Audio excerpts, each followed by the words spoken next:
안녕하세요. MTN 이슈체크 나은수 기자입니다. 모처럼 국내 반도체 업계 전반에 훈풍이 불고 있습니다. 지난 상반기까지는 HBM 효과로 SK 하이닉스만 독주를 해왔다면 이번 3분기는 반도체 기업 전반에 온기가 돌고 있는데요. 올해 반도체 겨울이 올 것이라고 내다봤던 모건 스탠리마저 1년 만에 한국 메모리의 부활이라는 보고서를 내놓고 이 삼성전자, SK 하이닉스의 목표 주가를 대폭 상향 조정했을 정도죠. 여기에 삼성전자가 12조 원 넘는 3분기 영업이익 실적을 어저께 발표하면서 슈퍼사이클이 단순히 기대가 아닌 현실화되는 것처럼 느껴집니다. 이렇게 분위기가 좋은 가운데 이 경고등을 띄우는 일각의 시선도 있습니다. 물론 이 현재 반도체 업황이 좋다라는 사실 자체를 부정하는 전문가는 없지만 현 시점에서 현재 상황이 앞으로 계속 올라가는 이 반도체 슈퍼사이클의 초입이냐라는 것에 대해서 약간의 의문부호를 달고 있는 일각의 시선이 있는 건데요. 특히 이들은 현재 반도체 수요를 이끌고 있는 AI 산업에 이 버블이 꼈고 이 버블이 꺼지면 이 반도체 업황이 다시 내려앉을 것이다 라고 우려를 하고 있었습니다. 특히나 우리나라 기업들의 실적이 AI와 밀접하게 맞닿아 있는 만큼 예의주시가 더욱 필요하다는 지적도 하고요. 그래서 이번 이슈체크에서는 이 엇갈리고 헷갈리는 이 반도체 시황에 대해 다른 시각에서 좀 자세하게 짚어보려고 하는데요. 첫 번째, 지난 3분기 반도체 업황이 왜 좋았는지를 조금 다른 시각에서 짚어보고요. 두 번째, 반도체 업황이 앞으로 계속될 거다. 그러니까 반도체 호황이 앞으로 계속될 거다라는 다수의 의견 속에 왜 일부에선 더 지켜봐야 된다라는 이야기들이 나오는지 함께 살펴보도록 하겠습니다. 마지막 세 번째는 최근 오픈 AI 샘 올트먼 대표가 한국을 방문해 이재용 삼성전자 회장과 최태원 SK 회장을 만나서 이 파트너십을 구축하는 의향서 LOI를 맺었습니다. 언론 보도를 보면 이 삼성전자와 하이닉스가 이제 돈 쓸어 남을 일만 남았다와 같은 소재성 기사들만 있는데 이 역시 좀 자세히 따져볼 지점들이 있어서 이 내용도 다른 시각에서 한번 살펴보도록 하겠습니다. 처음엔 좀 뻔한 이야기부터 시작을 좀 해보겠습니다. 현재 반도체 업황이 슈퍼사이클 초입에 있다고 진단하는 애널리스트의 리포트 분석이나 이 반도체 업계 전문가들 모두 AI와 연관을 짓고 있습니다. 이 마이크로소프트, 아마존, 오픈 AI 등 AI 관련 기업들이 데이터 센터 구축을 위해서 엔비디아의 GPU를 공격적으로 사들이고 있고 이 GPU에 들어가는 이 HBM 같은 고성능 메모리들의 수요가 대폭 늘어난 게 이 삼성전자나 SK하이닉스 등 이 반도체 업계들의 실적이 하는데 굉장히 주요했다는 건데요. 삼성전자나 SK하이닉스 같은 메모리 제조사들이 AI 기업들의 수요에 맞춰서 이 수익성 높은 고성능 D램이나 HBM 쪽의 생산 역량을 우선 집중하면서 PC용, 구형 규격과 같은 이제 범용 D램, 그러니까 약간 조금 수익성이 그동안 낮았던 D램의 공급이 줄어든 게 수급 불균형을 일으켰다는 분석입니다. 이 표는 공급자와 구매자 기준에서 D램 재고 평균 추이를 나타낸 표입니다.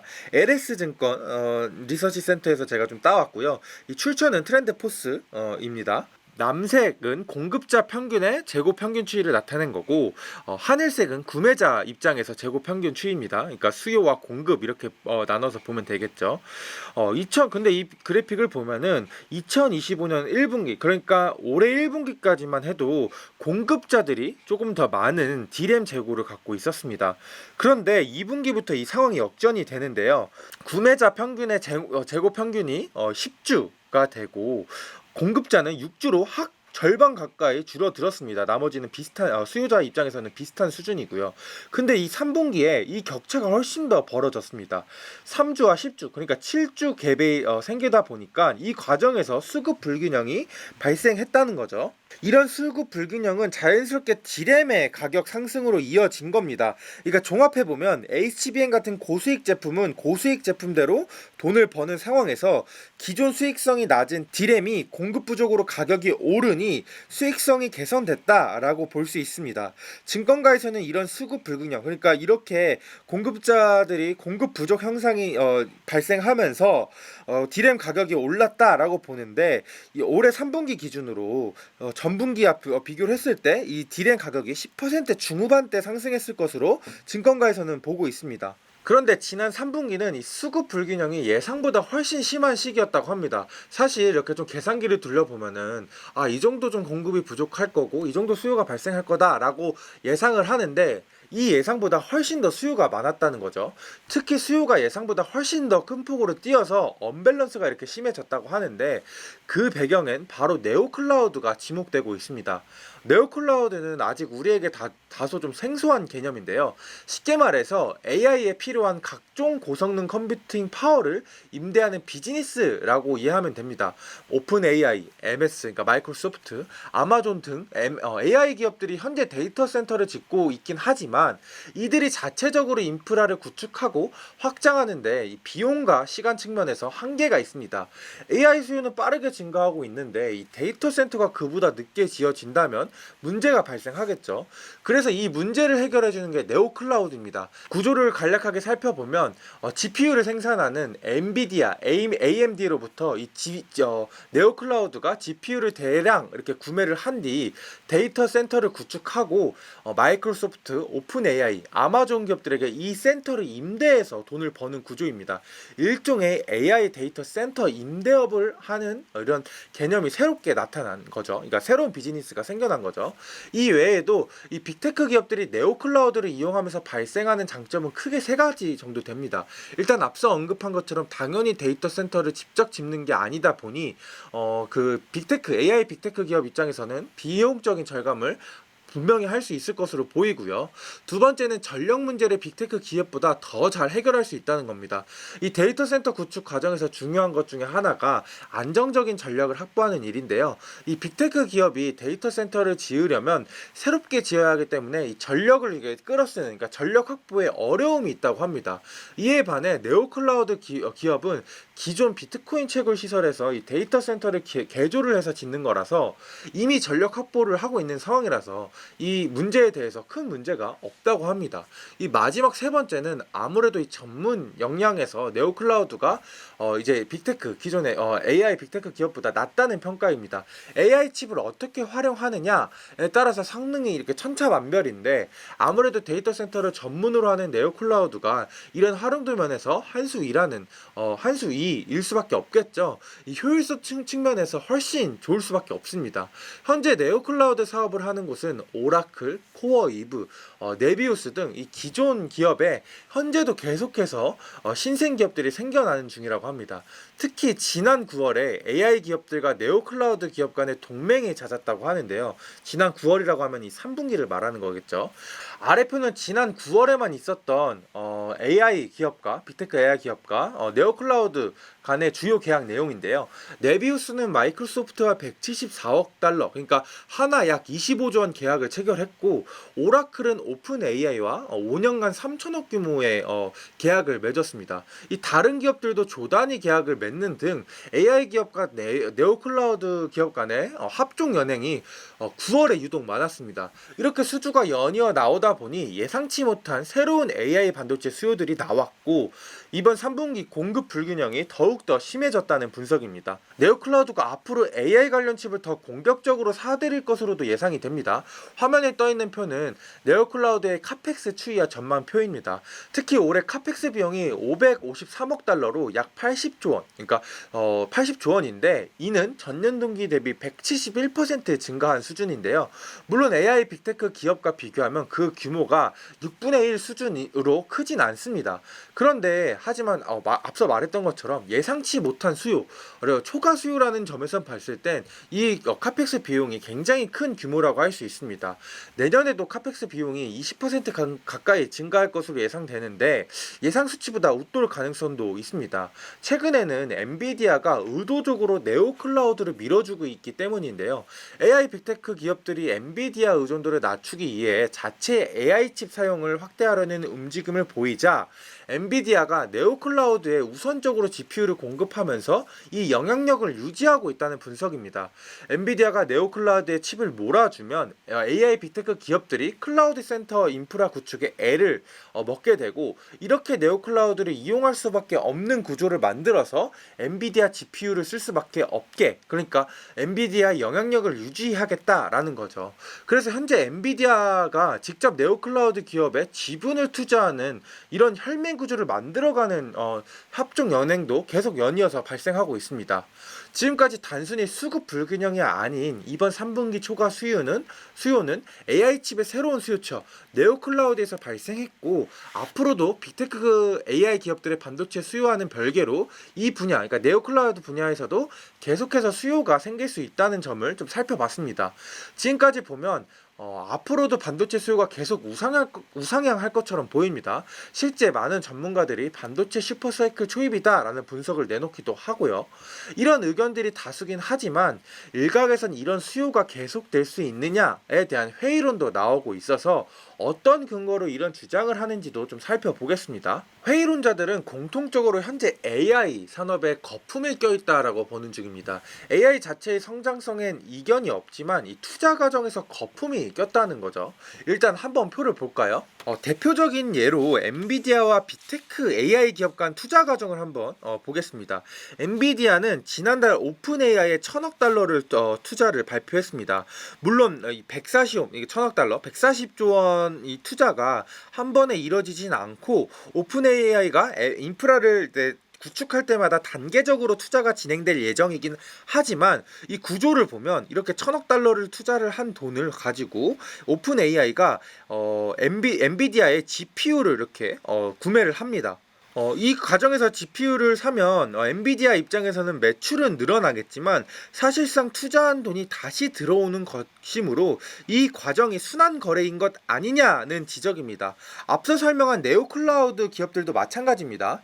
엔비디아와 네오클라우드 간 거래도 이런 방식으로 진행되는데요. 엔비디아가 네오클라우드 기업에 투자를 하면 네오클라우드 기업들이 엔비디아의 GPU를 매입하는 방식인 거죠. 사실상 준 돈이, 그러니까 엔비디아 입장에서 사실상 준 돈이 다시 들어오는 일종의 순환 거래가 이렇게 양측에서 발생을 하고 있는 셈입니다. 물론 이 과정이 AI 전체 성장을 위한 공급자와 수요자 간의 윈윈 전략이다라고도 보는 시각도 있습니다. 하지만 결국 이 구조를 들여다보면 거품이 껴있다라는 건데요. 여기서 돈이 왔다 갔다 했을 뿐 구체적으로 이 과정에서 부가 창출됐다라고 보긴 어렵습니다. 물론 이 빅테크 AI 기업들이 엔비디아로부터 투자받은 돈으로 GPU를 사서 그거로 돈을 벌고, 그 번 돈으로 이제 다시 GPU를 구매하면 문제가 되진 않겠지만, 현재 사실 AI 빅테크 기업들 중에 돈을 버는 기업은 극히 일부입니다. 대표적으로 챗 GPT, 오픈 AI의 상반기 영업 적자는 78억 달러, 약 11조 원에 달할 정도로 수익성이 나지 못하는 상황입니다. 이런 수익성이 안 나는 상황 속에 대규모 인프라 투자는 해야 하고 계속 현금은 메말라 가니 엔비디아한테 투자를 받는 형식으로 돈을 받고 그 돈으로 GPU를 사는 상황이 계속 연출이 되는 거죠. 순환 거래가 계속 연출이 되는 거죠. 물론 향후 수익성 모델을 찾아서 진짜 돈을 벌면 좋겠지만, 만약 적자가 계속될 경우 여기서 계속 버블이 발생을 하고 이 순간이 갑자기 버블이 터지게 된다면 수요 급감으로 공급 과잉의 시대가 펼쳐지면서 반도체 업계 전반에 악 영향을 줄 수밖에 없다, 이런 우려의 시선도 있는 상황입니다. 그리고 이 순환 매출 과정을 두고 미묘한 변화에 주목하는 시각도 있었습니다. 작년에는 엔비디아의 GPU를 사기 위해 빅테크 기업들이 말 그대로 읍소를 하면서까지라도 GPU 확보를 위해서 사활을 거는 상황이었는데요. 쉽게 말해서 엔비디아가 AI 기업들에 굳이 투자를 하지 않아도 엔비디아가 충분히 돈을 잘 버는 상황이었다라는 거죠. 하지만 현재 이 구조는 사실상 엔비디아가 투자라는 명목으로 돈을 주고 자사 제품을 사는 구조입니다. 사게 유도하는 구조입니다. 판매 과정에서 이런 변화가 생긴 것을 두고 이주환 반도체 애널리스트는 엔비디아가 AI 생태계 정점에 서기 위한 전략을 짰다라고도 볼 수 있겠지만, 이 거래 구조만 봤을 땐 신생 AI 기업에게 사실상 돈을 주고 고객들한테 자사 제품을 사달라고 하는 것이고, 이는 과거 완전 공급자 우위의 시장에 변화가 생겼다라고도 볼 여지가 있다라고도 말을 하기도 했습니다. 현재까지 네오클라우드와 AI 버블에 대한 내용을 살펴보면서 이 낙관론과 비관론을 함께 살펴봤습니다. 그렇다면 우리나라 대표 반도체 기업 삼성전자, SK하이닉스는 어떤 영향이 있을까요? 이 최근 오픈 AI 샘 알트만 대표가 방한에서 이재용 삼성전자와 회장과 최태원 SK 회장을 만나 이 파트너십을 구축하는 LOI를 맺었던 일이 있었습니다. 이 자리에서 샘 알트만은 월 90만 장에 달하는 디램 부분을 두 회사로부터 공급받기 원한다 라고 발언을 하면서 이 두 회사가 수혜를 받을 거란 기대가 커지고 있었죠. 그래서 이 이후 발표 이런 샘 알트만의 발언 이후 굉장히 뭐 삼성전자나 SK하이닉스가 앞으로 돈을 쓸어 담을 거다, 굉장히 호재성 기사들이 굉장히 많았습니다. 그런데 이 발언에 대해서 좀 냉정하게 볼 필요가 있다라는 시각도 존재합니다. 일단 이번에 오픈 AI와 삼성 SK가 맺은 계약은 사실상 구속력이 없는 의향서 수준의 협약입니다. 의향서 LOI는 업무 협약 MOU보다도 낮은, 말 그대로 그냥 의향 정도 있다라는 수준에 불과한 이 협약입니다. 구속력이 전혀 없는 거죠. 말은 90만 장이라고 했지만 10만 장을 사도 20만 장을 사도 극단적으로 한 장을 사지 않아도 아무런 이 계약 구조 간에 문제가 발생하는 게 아니라는 거죠. 그래서 이 90만 장이라는 수치를 두고 NH증권 류영호 애널리스트는 현실과 괴리가 있는 수치다라고 평가하기도 했습니다. 이 두 번째는 GPU에 들어가는 HBM을 구매하는 주체는 오픈 AI가 아닌 엔비디아라는 점입니다. 오픈 AI는 엔비디아의 GPU를 이용하는 AI 사업을 하는 회사입니다. 엔비디아의 GPU에 들어가는 HBM을 구매하는 주체는 오픈 AI가 아닌 엔비디아인 거죠. 즉 오픈 AI가 삼성이나 SK와 HBM 공급 파트너십을 맺었다는 게 다소 좀 앞뒤가 맞지 않을 수도 있다는 지적입니다. 그래서 이주환 애널리스트는 사실상 이번 의향서 체결이 일정 부분 공수표가 될 수 있다고 다소 냉정한 평가를 내리기도 했고요. 다른 연구원 역시 오픈 AI가 그만큼 많은 GPU를 필요한다는 뜻이지 이거를 삼성과 SK로부터 진짜로 직접 구매를 할지는 실제로 좀 상황을 지켜봐야 된다라고 평가를 내린 애널리스트도 있었습니다. 물론 오픈 AI가 엔비디아의 내가 너희로부터, 그러니까 엔비디아로부터 공급받는 GPU에는 삼성과 SK의 HBM을 탑재해줘 라고 요구를 하고 엔비디아가 그 요구를 받아들일 수는 있습니다. 다만 AI 칩 생산 생태계에서 엔비디아의 공급자 우의 지위를 압도적인 이 지위를 고려하면 이 파트너십에 엔비디아가 빠져 있다는 게 다소 아쉽다 라거나 찝찝하다라는 평가가 있는 거죠. 그렇기 때문에 이번 샘 알트만의 발언에 대해 미국의 그 AI 스타게이트 전략에 한국 기업에 참여할 수 있다라는 기대감 정도는 조금 기대해보는 거는 좋지만 지나치게 해석해서 너무 낙관적으로 보는 건 역시 경계할 필요가 있다라는 분석이 나오고 있습니다. 네, 오늘은 이 반도체 슈퍼사이클에 대한 내용들을 좀 다뤄봤습니다. 사실 뭐 대다수 전문가들이 앞으로 이 반도체 업황이 굉장히 좋아질 거다라는 낙관론을 펼치는 것도 사실이고요. 이 뭐 지금 현 상황이 나쁘지 않은 것도 사실입니다.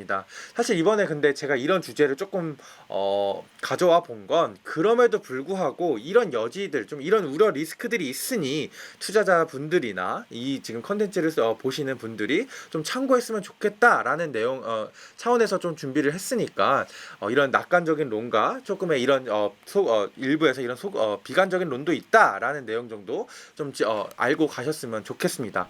네, 오늘 제가 준비한 소식은 여기까지고요. 다음에는 더 유익하고 재밌는 컨텐츠로 찾아뵙도록 하겠습니다. 지금까지 시청해주신 구독자 여러분들 감사합니다.